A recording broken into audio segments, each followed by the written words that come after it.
Hello students, मैं आपका कमल sir. और आज के लेक्चर में हम करेंगे बस ऑर्गेनाइजेशन ऑफ 8085 माइक्रो प्रोसेसर। तो बेसिकली सिस्टम बस होता क्या है हमारा। अगर हम नॉर्मल कंप्यूटर सिस्टम की बात करें तो आप देखते हो कंप्यूटर सिस्टम में हमारे कई तरह के ऑपरेशन परफॉर्म होते हैं। लाइक आपके प्रोग्राम वगैरह एग्जीक्यूट होते हैं, आप इनपुट डिवाइसेस से इनपुट देते हो और मॉनिटर सिमिलरली जैसा आपका आउटपुट डिवाइस है वो आपको रिस्पॉन्ड करता है। तो ये सारा कुछ होता कैसा है, तो इसके लिए आप देखोगे हवा में तो होगा नहीं, इसके लिए कुछ ना कुछ मीडियम चाहिए होगा। जो भी ये सारे ऑपरेशन हमारे परफॉर्म हो रहे हैं कंप्यूटर सिस्टम में, तो ये सारी जो टास्क है हमारी, जो बेसिकली इंस्ट्रक्शंस या प्रोग्राम एग्जीक्यूट होते हैं कंप्यूटर सिस्टम में, इन सबको एग्जीक्यूट करने के लिए हमें कुछ मीडियम चाहिए होता है। तो वो मीडियम क्या होता है, हमारा सिस्टम बस। तो सिस्टम बस के थ्रू ही हमारा जो प्रोसेसर है वो हमारा मेमोरी से कम्युनिकेट कर पाता है और इसी तरीके से वो इंस्ट्रक्शन को एग्जीक्यूट कर पाता है और हमारा बेसिकली सिस्टम वर्क करता है। तो सिस्टम बसेस की अगर हम बात करें तो मेनली हमारे पास तीन तरीके की बसेस होती हैं, that is address bus, data bus और कंट्रोल बस। तो पहले हम बात कर लेते हैं एड्रेस बस की। एड्रेस बस आप देख रहे हो हमारा एक यूनिडायरेक्शनल बस होता है। तो एड्रेस बस का हमारा फंक्शन क्या है, बेसिकली एड्रेस बस की हेल्प से ही हमारा जो प्रोसेसर है, जो हम यहां बात कर रहे हैं माइक्रो प्रोसेसर 8085 की, ये मेमोरी यूनिट से कम्युनिकेट कर पाता है।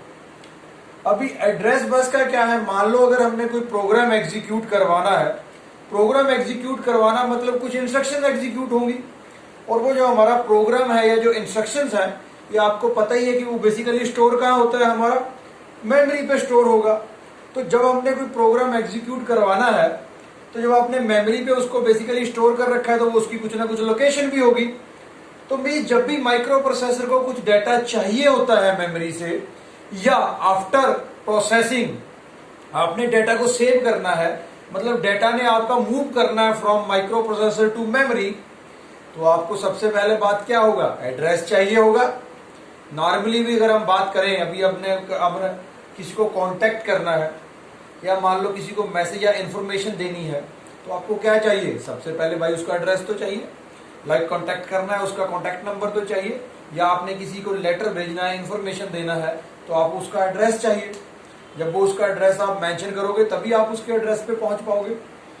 तो सिमिलरली जब माइक्रो प्रोसेसर को सपोज डेटा चाहिए मेमोरी से, तो उसको ये तो मेंशन करना पड़ेगा कि वो किस लोकेशन के ऊपर है, उसका एड्रेस क्या है, मेमोरी के ऊपर वो किस एड्रेस पे पड़ा है डाटा, जिस लोकेशन से वो फेच करना है। तो ये क्या है, सबसे पहले जो आपको एड्रेस चाहिए, वो एड्रेस प्लेस कहाँ किया जाता है, वो एड्रेस को प्लेस करता है माइक्रो प्रोसेसर एड्रेस बस के ऊपर।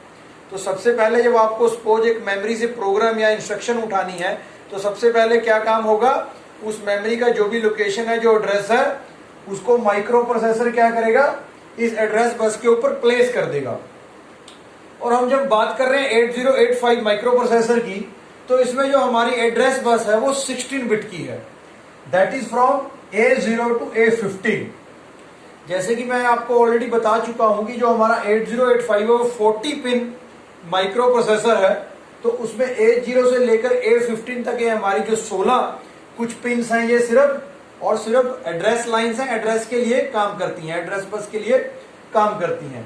तो वो क्या है, हमारा एड्रेस बस हो जाएगा 16 बिट का यहाँ पे।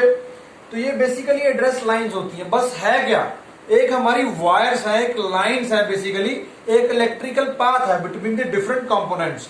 तो माइक्रो प्रोसेसर को मान लो भी मेमोरी से कुछ एक प्रोग्राम एग्जीक्यूट कराना है, कुछ इंस्ट्रक्शन उठानी है, तो सबसे पहला क्या काम होगा, वो उसका एड्रेस इस एड्रेस बस के ऊपर प्लेस कर देगा। तो क्या होगा, मेमोरी यूनिट पे हम पहुंच जाएंगे, मेमोरी यूनिट को बता दिया जाएगा कि इस एड्रेस से डाटा उठाना है। तो मेमोरी यूनिट उसके रिस्पॉन्स में क्या करेगी, उस डाटा को प्लेस कर देगी डाटा बस के ऊपर। तो डाटा बस नेक्स्ट हमने डिस्कस करना है, डाटा बस। तो डाटा बस क्या आप देख रहे हो, बाई डायरेक्शनल बस है ये। अभी डाटा बस क्या है, सिंपली जिसके ऊपर डाटा मूव करता है from one point two another. और डाटा बस के ऊपर ही हमारा डिपेंड करता है कि किसी माइक्रो प्रोसेसर का बेसिकली वर्ड साइज क्या होगा। जैसे हम 8085 को 8 बिट माइक्रो प्रोसेसर बोलते हैं, तो किस लिए बोलते हैं? क्योंकि इसकी डेटा बस जो है वो 8 बिट की है, उसमें 8 वायर्स हैं, 8 लाइंस हैं। तो कोई भी माइक्रो प्रोसेसर जो है उसका साइज जो है वो उसकी डेटा बस पे डिपेंड करता है। जितना भी साइज उसका डेटा बस का होगा उतना ही वो साइज का माइक्रो प्रोसेसर होगा, क्योंकि डेटा बस ही डिसाइड करेगी कि एट अ टाइम कितने बिट को बेसिकली प्रोसेस किया जा सकता है। तो इन केस ऑफ 8085 ये 8 बिट की डेटा बस है, तो मींस इस जो 8085 है उसकी कितनी कैपेसिटी है? वो एट अ टाइम 8 बिट को ऑपरेट कर सकता है, 8 बिट को ही प्रोसेस कर सकता है। तो मेमोरी यूनिट क्या कर सकती है? 8 बिट का डेटा इसके ऊपर प्लेस कर देगी। एड्रेस बस से क्या हुआ? जिस भी एड्रेस पे हमने पहुंचना है मेमोरी के, उस एड्रेस पे पहुंच गए और मेमोरी यूनिट ने क्या किया?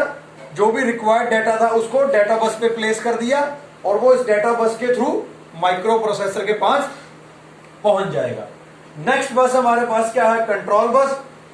अभी कंट्रोल बस का क्या, हमें पता है कि माइक्रो प्रोसेसर का एक ये भी फंक्शन होता है, उसमें जो कंट्रोल यूनिट होती है उसमें जो भी कंपोनेंट्स अटैच्ड है हमारे माइक्रो प्रोसेसर के साथ, उन सबको कंट्रोल करने का फंक्शन भी किसका होता है? इस माइक्रो प्रोसेसर का। तो ये बाकी के कंपोनेंट्स को कंट्रोल करने के लिए, सारे कंपोनेंट्स का जो वर्क हो रहा है उनको आपस में सिंक्रोनाइज करने के लिए क्या यूज करता है? कंट्रोल बस को यूज करता है। 8 बिट कंट्रोल बस है हमारे पास 8085 के पास। जो भी कंट्रोल सिग्नल्स होंगे, सिंक्रोनाइजिंग सिग्नल्स होंगे, वो सब क्या करेगा? वो कंट्रोल बस के ऊपर प्लेस करेगा हमारा micro processor 8085। Means memory read करना है या मेमोरी को राइट करना है, कोई इनपुट डिवाइस को रीड करना है या आउटपुट डिवाइस के ऊपर कुछ राइट करना है, ये सारे जो भी नेसेसरी सिग्नल्स हैं, कंट्रोल सिग्नल्स या सिंक्रोनाइजिंग सिग्नल्स हैं, वो सारे किस पे प्लेस किए जाते हैं? कंट्रोल बस के ऊपर। तो इन जो 3 बसेस हैं, 3 बसेस जिसको हम सिस्टम बस भी बोल देते हैं, इन बसेस की वजह से ही हमारा जो माइक्रो प्रोसेसर है या बाकी के जो कंपोनेंट्स हैं वो आपस में कम्युनिकेट कर पाते हैं और हमारी जो कंप्यूटर सिस्टम की सारी वर्किंग है एक दूसरे के साथ इन्हीं ये जो लाइंस हैं, बेसिकली जो वायर्स हैं, इनकी हेल्प से ही अकम्प्लिश हो पाती है। तो आई थिंक आपको समझ आ गया होगा बस ऑर्गेनाइजेशन के बारे। Thank you very much.